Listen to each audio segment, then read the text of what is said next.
Hello, and welcome to Assemblies of the World with me, Anna Isabel.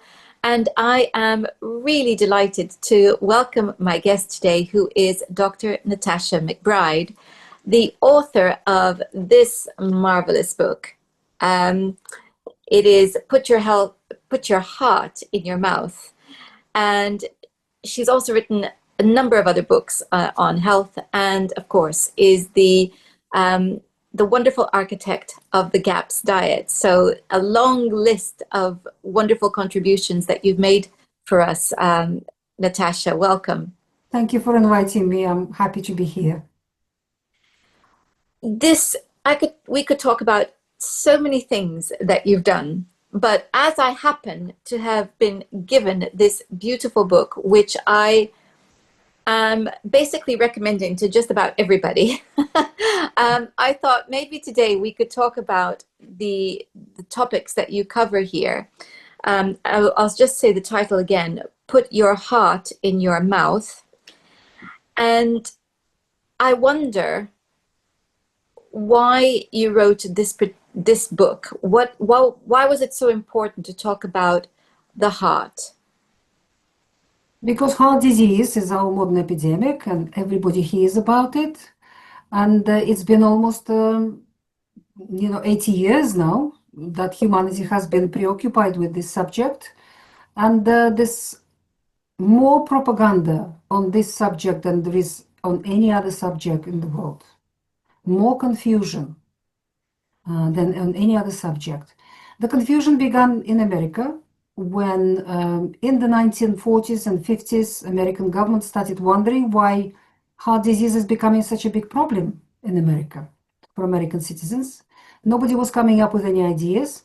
And this scientist from a Pennsylvania university, a small sort of institution in Pennsylvania called Ansel Keys, came up with this idea. He said, maybe it's animal fat and cholesterol that's causing this. He backed his idea by a graph that he made where he plotted on one line heart disease, on another line consumption of fat in the population. He got the data from 22 countries, so that resulted in 22 dots on this graph, on this sort of picture.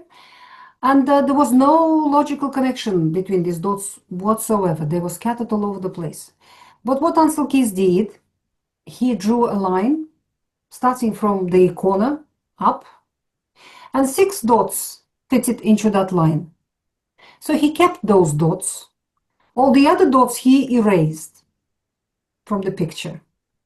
And bingo, he had a graph to show that eating fat causes heart disease.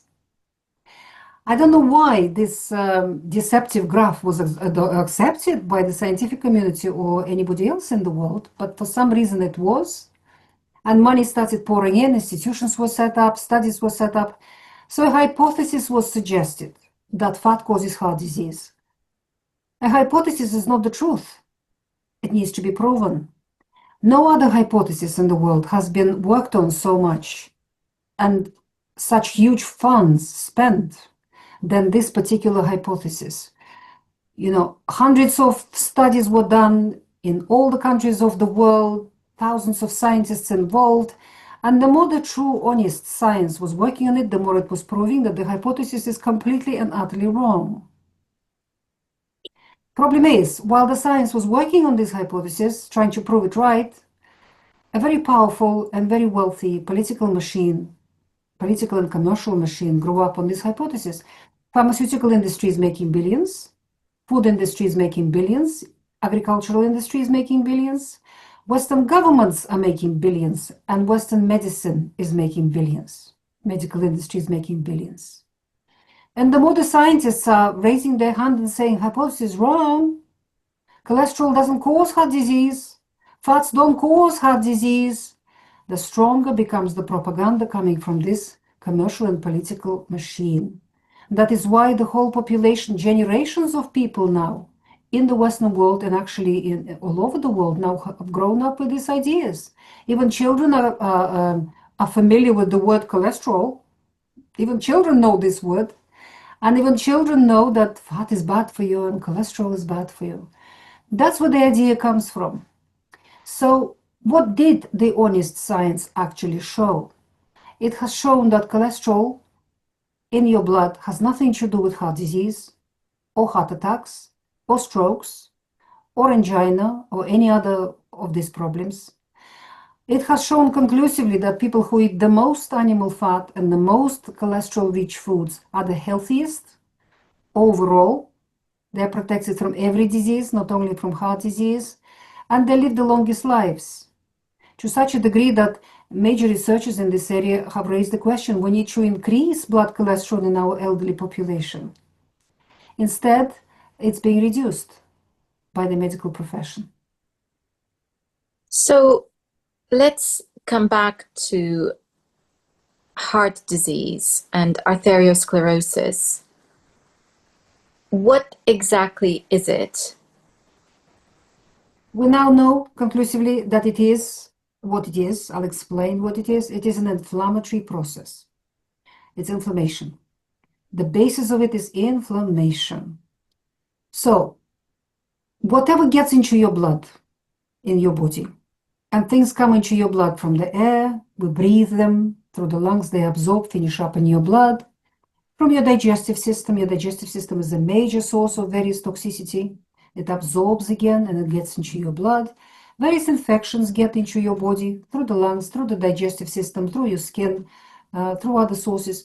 So whatever toxic or dangerous that gets into your body finishes up in your blood. And when it is in your blood, it will attack the walls of the blood vessels. The walls of the blood vessels which carry the blood, they're vulnerable, and that's called endothelium. It's a layer of cells. So they inflict a wound in that wall. In order to heal any wound in the body, two processes are involved. One's inflammation, and another one is called repair. These are two partners who work together like this. First, inflammation comes in. That's the activity of your immune system, and of course, the immune system is present in your blood. What does inflammation do? It's like an army of soldiers that come in, they kill the enemy, and they clean the site. They remove all the debris, dead bodies from the battlefield, all the damaged tissues, and so on. So they clear. And then they move away, giving way to repair to come in and start growing new fibers, collagen fibers, which grow through that wound like a bandage. And along those fibers, cells start growing, endothelial cells, and the whole wound heals. And the whole process is very quick. It can take a few days, and you don't need to know about it. And majority of us, if everything is good, we don't even know that we had an injury inside our arteries. Inflammation killed the enemy and cleared the site, and then repair came in and repaired it. Everything's good, everything's working, and it worked for us for millions of years on this planet, for everybody. The same processes happen in animals, not only in the human beings, in birds, in animals, in every creature. And all of that was lovely and fine until human beings invented processed foods. What are processed foods made from, largely? They're made out of flour, from wheat, rice, maize, barley, sugar, and vegetable oils. I'm an organic farmer. I have a small farm. It's organic regenerative farm. It's a paradise that we've created here. But we are surrounded by the industrial complex, industrial arable fields. What do they grow all these years that we've been here? They grow three things in rotation: wheat, sugar beet, and rapeseed. Flour, sugar, and vegetable oil. The three legs that every disease stands on. That epidemic in America in the 40s and 50s of heart disease was caused by increasing amounts of processed flour products. Sugar was becoming more and more available to people, and vegetable oils, Crisco. The vegetable oils made out of corn, soya, and other commodity crops. So these three legs came in. And out of these three ingredients, they can make an endless plethora of products which are brightly packaged, made very tasty with the addition of addictive chemicals and other chemicals which stimulate pleasure in people. And people who don't know that how harmful they are, they just live on these things. They start their day with breakfast cereal. What are they made of? Processed grains, flour major, sugar, and vegetable oils. Then they go on to have a sandwich for lunch, and they have cups of coffee and biscuits and chocolate bars in between. What are they all made of? Again, the same commodity crops. And then they have pasta in the evening, or something made with flour again in the evening. And what is that made of? And they finish up with something sweet as a result, as well with sugar in it. And they would have chips and crisps and potato. Potatoes are also starchy. When they process that, they also form processed foods. Majority of processed foods are processed carbohydrates, sugars. Flour is a carbohydrate. Every flour made out of anything, rice, maize, are carbohydrates. Sugar is a carbohydrate. Potatoes are carbohydrates. And vegetable oils are very, very harmful, though they are in a different category. And what these carbohydrates do, they digest as glucose or double sugars. So they digest as simple sugars and they absorb as glucose into your blood. When they come into your blood in large amounts, human body is designed to have a little bit of sugars. The cells take it in and they convert it into energy and other things in the body. But when there's too much of it coming in, because the person lives on processed carbohydrates, and if the person washes all these things down with soft drinks, all these colorful bottles with sweet fizzy drinks, they're consuming an enormous amount of sugar. And there are now other sugars made out of corn, such as high fructose corn syrup, which is extremely toxic, and all kinds of other syrups. So people are gorging on sugars, on processed carbohydrates, and all of them absorb as glucose. There are only 4 cells in the human body that require glucose as a source of energy. And the body can make glucose for these cells out of proteins and fats, because your human body can convert anything into anything. All other cells in your body, all other tissues and organs require fat for energy. And the same food industry, the same commercial political machine I was talking about, brainwashed people that you need sugar for energy. The truth is the opposite. Whatever mainstream tells you, you have to turn it upside down and then you'll see the truth. So vast majority of all organs in your body require fat for energy. Your heart sits in its own energy store, a thick chamber of hard fat, highly saturated. Your kidneys sit in their own energy store. Your adrenals are sitting in their own energy store. Your pancreas, practically every organ is sitting in its own energy store. These are animal fats, because you're an animal, your body is an animal, and it's an animal fat. So a large percent of it is saturated. So the only things that human beings, do not need to consume are carbohydrates. They're not necessary for us to consume at all, because the structure of the human body is 70% water. By weight, by molecular count, it's 90%. When we remove water out of your body, what's left, dry weight, is 50-50, protein and fat. Your body renews itself all the time. Cells die, they only live a short life. New cells are born all the time. Your body gives to replace the dying ones. So every tissue, every organ renews itself in your body all the time. Every 3 months you have a new liver, for example. It's completely renewed itself. And by every 7 years you renew your skeleton completely. Every bone is renewed in your body. In order to give birth to trillions of new cells every day, building materials are required. And these building materials come from food. Your body is made out of, remember, water, protein, and fat. So the essential nutrients for a human being are animal proteins and animal fats. Carbohydrates are not necessary for us to consume at all. They are not necessary. And yet the mainstream has been brainwashing us since 1950s that proteins are dangerous, fats are dangerous, don't eat them, don't eat meat, don't eat fish, don't eat eggs, don't eat butter, don't eat any animal fat. Just eat carbohydrates. Gorge on carbohydrates. Remember, whatever the mainstream tells you, turn it upside down and you will see the truth. So carbohydrates are not necessary at all for us to treat because they are dangerous for human beings. And yet our humanity is gorging on huge, unbelievable, colossal amounts of carbohydrates for breakfast, lunch, and dinner, and in between. Human body is not designed to handle such onslaught. No. It simply is not designed to handle it. So when these amounts of sugars come for breakfast, lunch, dinner, in between, because you're drinking soft drinks, you're having coffee with sugar, you're having biscuits with this coffee, you're having chocolate bars, you're having sandwiches, you're having cakes and something else in between, you're just topping up on carbohydrates. So these sort of amounts of sugars coming into your blood cause overproduction of a hormone called insulin, which is produced by your pancreas to handle the blood sugar level, because too much sugar in the blood can kill. Too low, too high can kill. That's why the body has very solid mechanisms for controlling the blood sugar level.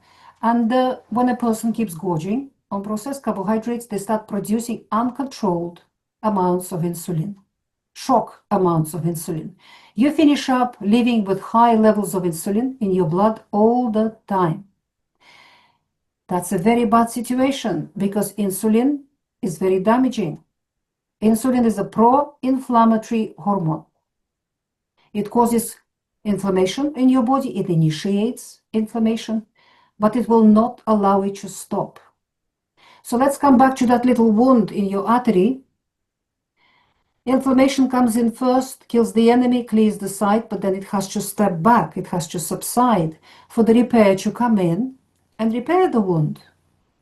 But if your insulin level is high because you had breakfast cereal, or you had chips, or you had crisps, or you had Coca-Cola, or you had a coffee with sugar, you had a sandwich or something else like that, and you continue having these things all day long, your blood sugar is high, and that means insulin is high. The insulin will not allow the inflammation to subside. So what happens in this situation? The inflammation came into that wound, it killed the enemy, it cleared the site. Repair then comes in and starts building fibers to repair the wound and new cells, but inflammation doesn't go away. It keeps tearing all those fibers apart immediately. It keeps killing all those cells as soon as they are born. So these two partners, inflammation and repair, instead of dealing with the situation appropriately, start fighting each other. They start competing with each other. And as a result, that little wound inside your artery doesn't heal. It turns into a rubbish tip where a higher and a higher and a higher mountain builds up of broken down cells, broken fibers, then cells in the blood that traveling by get damaged and they are settled there as well, and it becomes a never healing ulcer. And that is what an atherosclerotic plug is. It is not a lump of cholesterol stuck in your artery, as the mainstream will tell you. Whatever mainstream tells you, turn it upside down and you'll see the truth. It isn't a lump of cholesterol. It isn't a lump of fat. It is a never healing ulcer. It's a wound that hasn't healed. And it's a wound where inflammation and repair processes are fighting each other, and the wound keeps building a huge pile of rubbish on top of that ulcer. And that rubbish builds and builds and builds and builds, so the plaque becomes thicker and thicker, bigger and bigger, and it can obstruct the artery eventually, or it can partially close it. So the blood flow becomes poor through that artery, not enough blood manages to get by. And then if you had a stressful episode or your blood pressure rose or something else happened, which always causes a spasm in the artery. And if an artery goes to a spasm and that rubbish tip is already there with a pile of rubbish on top, the artery closes down and you have a heart attack if it happens in your heart muscle. If it happens in your brain, you have a stroke. If it happens in your abdominal cavity, you will have intestinal emergency. If it happens somewhere in your legs, you'll have something, very, very painful situation in your muscles, or cramps or something else in your body. That's what an atherosclerotic plaque is. So the cause of it is not what the mainstream tells us. The cause of it is chronic, perpetual, unstoppable inflammation. Why is it unstoppable? Because of insulin. Too much insulin in your blood. Why do you have too much insulin? Because you've had breakfast cereal, because you've had soft drinks, because you've had that chocolate bar, because you had those biscuits, because you had those crisps, because you had those chips, because you had mashed potato, you had biscuits, you had sandwiches, you had a baguette, you had a pasta, you had a bowl of rice, you had polenta, you had something made out of maize. These are processed carbohydrates. So I'd like you to just step back a little bit because there's a number of, you've said so many things which are very, very valuable. And it's very interesting to hear what is actually going on in the body. It's one of the things I loved about your book is that you were very clear on explaining that relationship between insulin and inflammation and why it's there, and cholesterol, because you explain cholesterol beautifully as well. But one of the things that people might struggle with is the thought of rice being inflammatory because so much of the world eats rice. So is there something wrong with the way that rice is being eaten? Is it being very processed, very refined? Is there a difference then between eating refined carbohydrates and unrefined carbohydrates? Because we understand that too much carbohydrate is not good, but on the other hand, there are many cultures that have rice on a regular basis, and it's a staple. So can you talk us through that? Rice and maize and wheat, when people used to cook it traditionally and eat it in a traditional way, was okay. Yes, it undermined people's health. That's what archaeology shows and anthropology shows, that people who became agriculturalists and started growing commodity crops, their health has reduced and collapsed to a much lower level than the health of hunter-gatherers in history. All the hunter-gatherer cultures that existed on our planet were much healthier than agricultural societies. So rice and maize and barley and wheat and other grains, they have already undermined the health of humanity. But it's the sugar and the potatoes and the processing of it all. And most importantly, we need to move to the vegetable oils. Humanity has used animal fats for millennia for cooking because animal fats were easy to extract. If you kill the pig, you melt the fat, you've got, and if it's a good pig, you will have half a year's supply of wonderful cooking fat. And everything was cooked on pork fat, lamb fat, beef fat, goose fat, duck fat, butter, ghee, animal fats. When we analyze human fat in the laboratory, remember 50% of your dry weight is fat. Fat is not surplus to requirement. Fat is a structural element of a human body. It's essential for us. When we analyze the structure of the human fat in the laboratory, we find that it's almost identical to fats in animals, to animal fats. These fats are good for us, healthy for us. We now have plentiful of research. We don't need any more research, honestly, to show how good animal fats are for us. They prevent heart disease. They reverse heart disease. They heal you from every disease. The more fat you consume, the healthier you are overall. The more your blood sugar is balanced, the less insulin there is in your blood, the more other hormones switch on which balance the insulin. Lots of good things happen when we eat plenty of animal fat. But problem is, they're not profitable. Plant oils are far more profitable. And humanity learned how to extract plant oils out of grains and out of other commodity crops, sort of by the end of 19th century. That's when this company, this one of the first pioneer companies is Crisco, as I said, in America. When they started producing these vegetable oils, nobody wanted to use it, this vegetable oil for cooking, because everybody in America were using pork fat for cooking. All this Kentucky Fried Chicken and Southern states for fried their meats, they all use pork fat. So to convince them, they had to launch this idea that animal fats are dangerous and bad for you, while these plant oils we're providing for you are wonderful, excellent, and just, healthy and healthy replacements. So replace them. Now we reach the situation where we have these huge bottles of vegetable oils, cooking oils in our supermarkets and our shops, and practically everybody cooks on these oils, including restaurants and cafes and takeaways and everything else. And food industry uses these oils extensively. Since Crisco appeared on the planet, we now have a mountain of scientific data to show that all of these cooking oils are poisonous. Absolutely poisonous. They destroy your metabolism on the most basic level. They slot themselves into the structure of your body, that half of your dry weight, and they make your cells disabled. They don't allow them to function appropriately. They mess up your hormonal balance. They mess up your mental state. They mess up everything, every structure, every cell, every organ. That is why the list of diseases that are caused by vegetable oils is very, very long.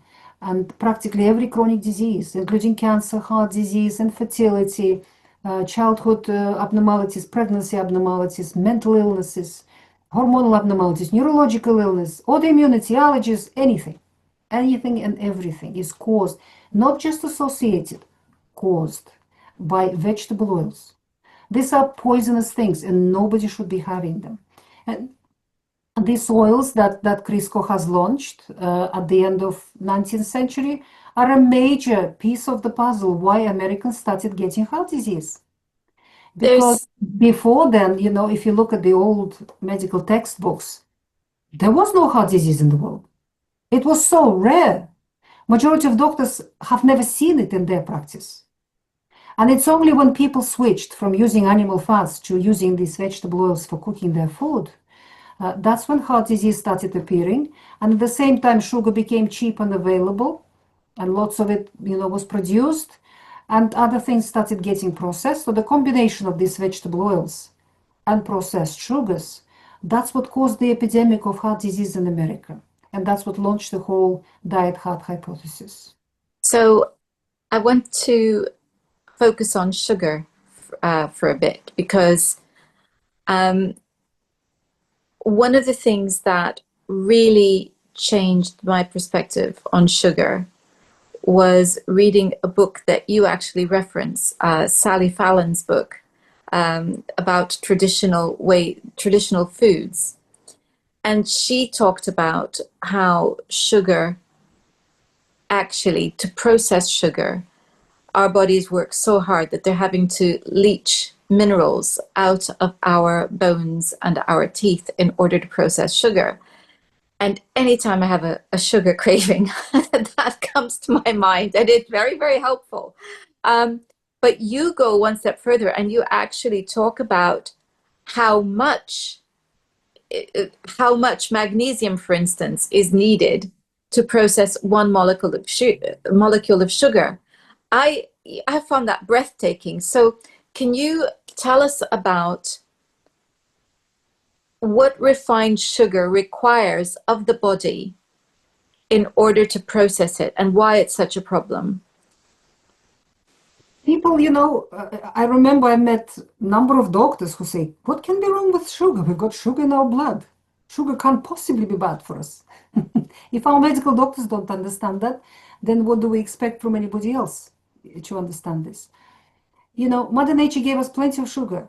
It's in fruit, it's in every vegetable, it's practically in every plant. You can make sugar out of any plant. You can make it out of beetroot, you can make it from carrots, now people make it out of agave and from coconut and from anything and everything.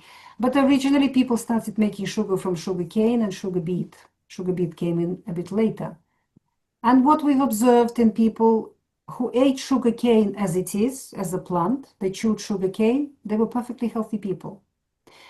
Because Mother Nature accompanied every molecule of sugar in that sugar cane, sugar beet, fruit, vegetables, with a whole package of other nutrients, which are essential for your human body to process that molecule of sugar.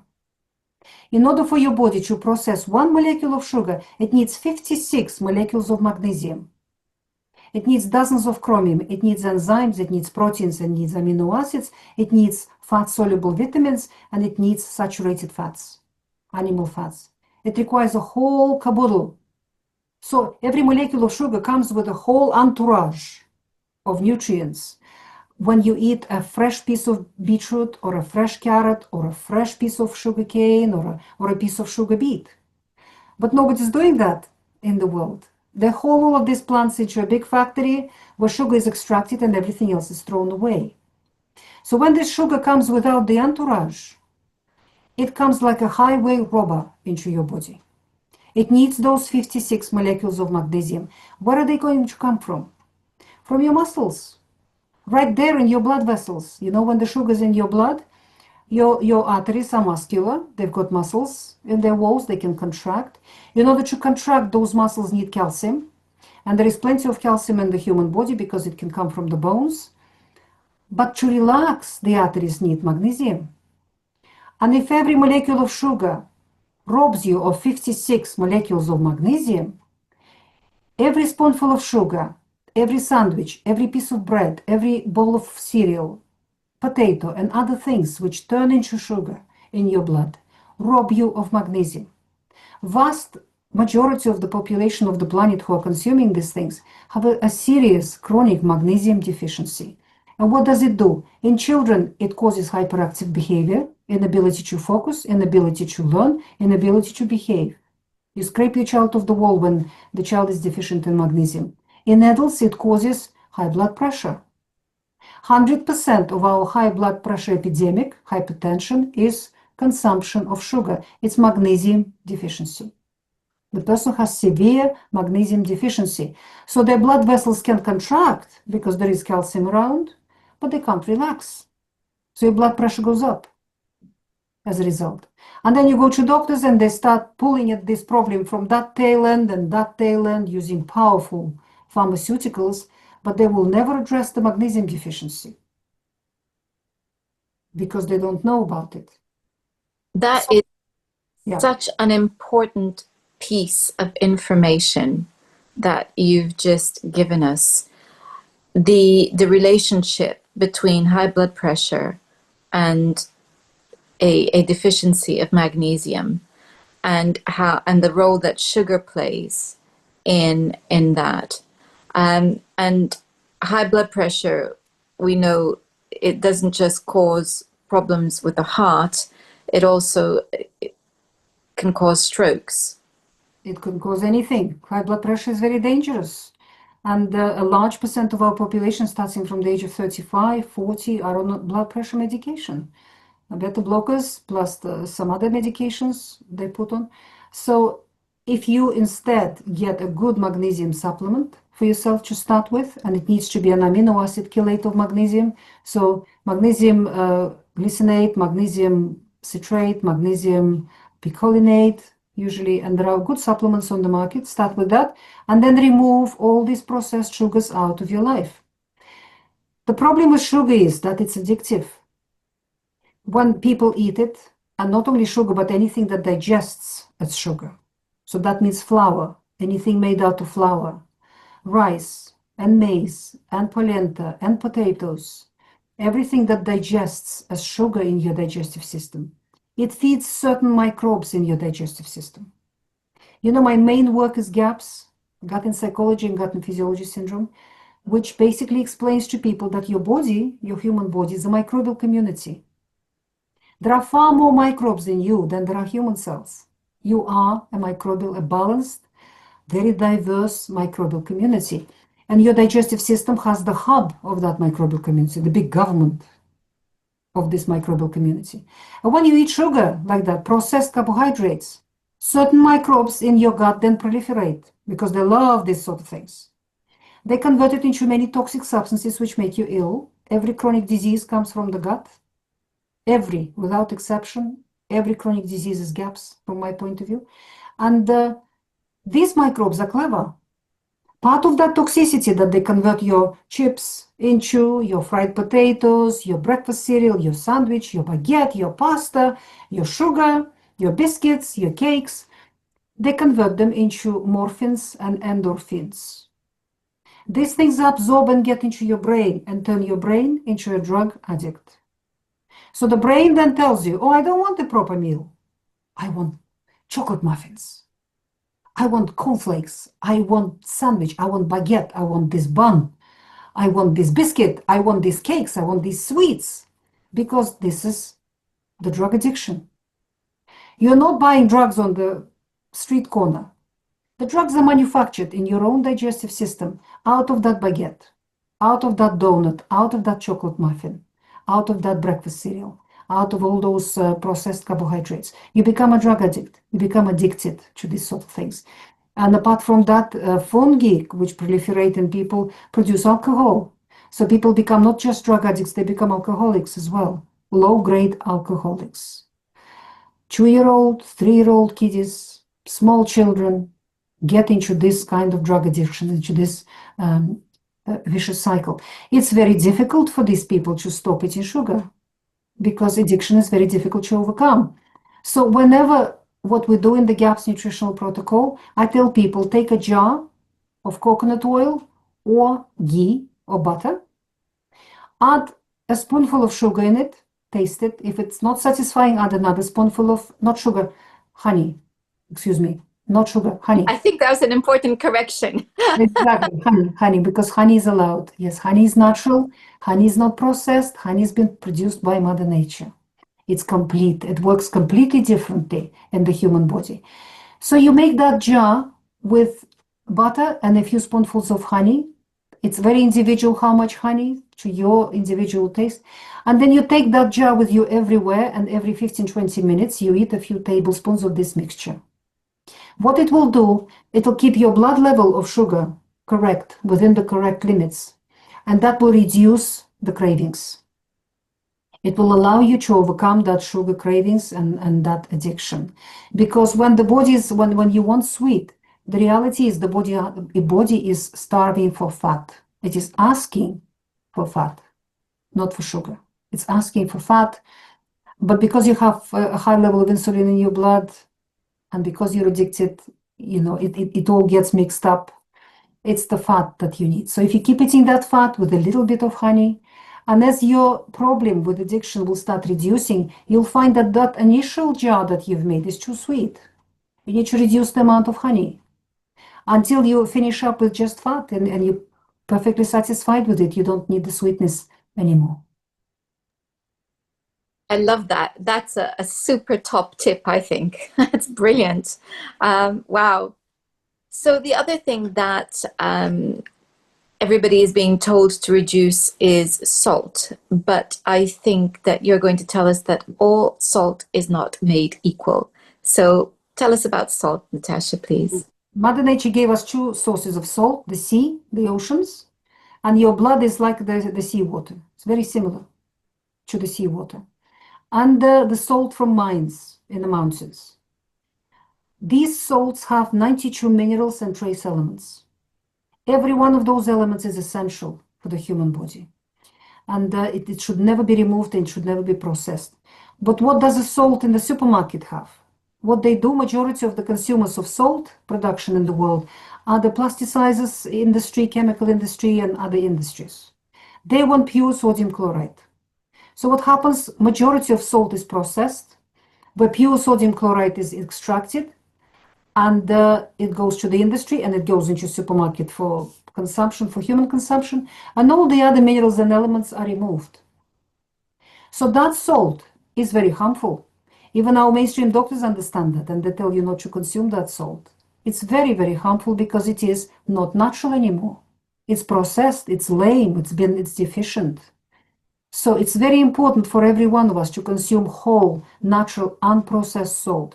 And majority of supermarkets don't provide that. So don't buy salt in supermarkets. I do not recommend sea salt anymore because we've polluted our oceans with all kinds of things. And recently, the biggest problem are nanoparticles of plastic, microplastics. So all sea salt now will contain a fair amount of microplastics, which you don't want in your body. That is why I recommend you buy only rock salt from now on.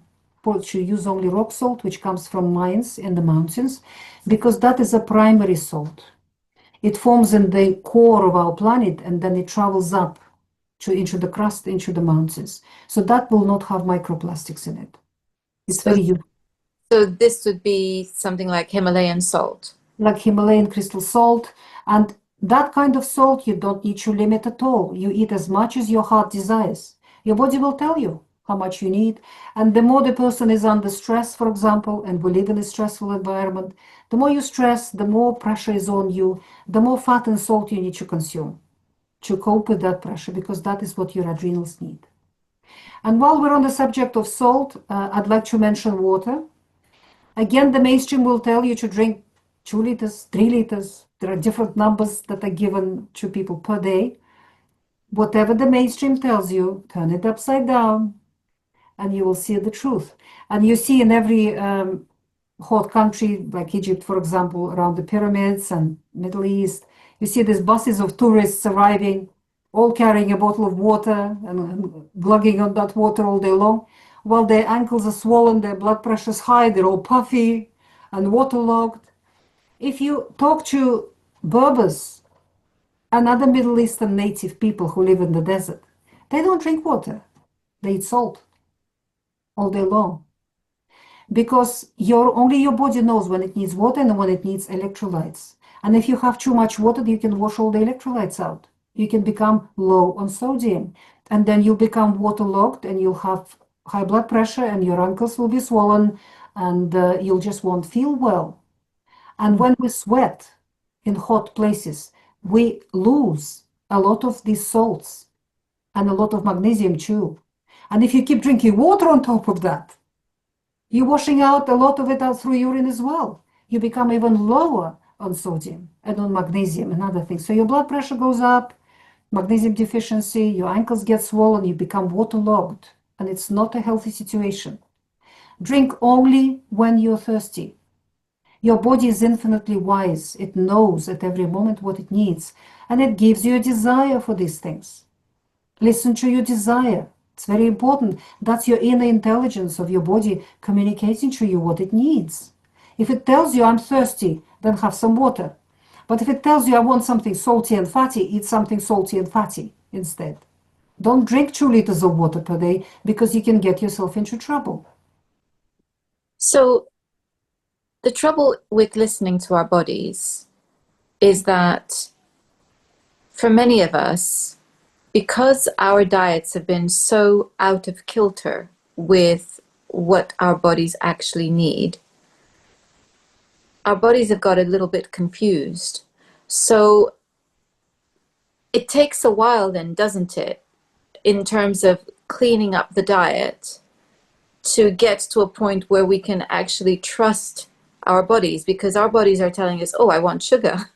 I want, so I just want to tease that out a little bit, because our bodies are not always the wisest. It's in the same way that we know that animals can know what plants they need to eat to heal, and they're very good at listening to their bodies, except our domestic animals now have Processed lost the ability to do that as well, to a large extent. So how do we when your body is asking for chocolate muffins, you know that this is an addiction It's speaking. an addiction, right? This Okay, is your addicted brain speaking. so I think it's easy to tell, when we're craving things that we know are not good for us, then our brains step in and go, yeah, that's not such a good idea. But what about the fact that sometimes our brains are communicating that we want to eat when actually we're not hungry? And that's a harder one to navigate. And as you've said, we drink when we're thirsty. Not everyone does. Some people actually don't know that they're thirsty. So how do we transition from this period in which, well, actually our bodies are a little bit confused, into being able to trust our bodies? Yes, absolutely. When people eat carbohydrates all day long, which remember are not necessary for human bodies at all, They're not essential. We do not need to eat carbohydrates at all. We do not need them. Why are they called carbohydrates? Carbohydrates. Hydrates is water. Because carbohydrates cause waterlogging. They attract a lot of water to themselves. They cause waterlogging in the body. Obese people, about at least 30% of their weight is water that they carry. They're like a balloon full of water, carrying huge amounts of water. And when they stop eating processed carbohydrates, they lose all that water. So the weight drops of them very fast in the first literally 2 weeks or 3 weeks. When they stop eating just cold turkey, they stop eating processed carbohydrates. And when the water is waterlogged like that, despite the fact that that water is toxic, it's holding huge amounts of toxicity, and the body cannot use it because it's held in place by those carbohydrates in the body is thirsty. It might need some water to drink, but it also might need the electrolytes. So it is important for everyone to stop eating processed foods. It's very simple. If it looks like what Mother Nature made, a piece of meat, frozen or fresh, a piece of fish, frozen or fresh, real eggs in shells, real dirty vegetables, real fruit, real nuts that you need to shell yourself, then you buy it. But if it's been somewhere pre-cooked, pre-processed, pre-chewed, pre-regurgitated, and then packaged prettily for you in tins and packets, do not buy it. Stop buying processed so-called foods. In fact, they should not be called with a noble name food. These sort of things, they're poisons. You're buying disease. Every time you buy anything processed and pre-prepared and pre-cooked, you're buying disease. You're not buying good health. So that is very, very important. When you stop eating these processed things and start cooking your meals, that means you have to start cooking. It means we should all go back to the kitchens and start cooking our foods from fresh ingredients. Takeaways, eating out a lot is a very unhealthy habit because everything's cooked with those poisonous vegetable oils. You're eating enormous amounts of vegetable oils, and they will cause every chronic disease in your body. You will never regain health if you're eating out and if you're bringing things that are cooked somewhere else into your house, if you're not cooking. Regaining your health means learning to cook and cooking every meal yourself from fresh ingredients. And that will sort out that problem. Once you've started doing that, your body will regain its proper senses. It will reconnect with its inner intelligence. You will overcome the addictions to process things. And then you'll be able to feel what's good for you and what's not good for you, what you should eat and what you shouldn't eat. Good. Thank you. This has been a wonderful and very illuminating conversation, and I thank you very much for your time. That's a pleasure. Thank you for listening. Thank you. The book that we have been discussing is Put Your Heart in Your Mouth, and I'll be putting a link to it in the description box. Natasha, if people want to find you, how do they do that? My website is drnatasha.com. That's easy. drnatasha.com.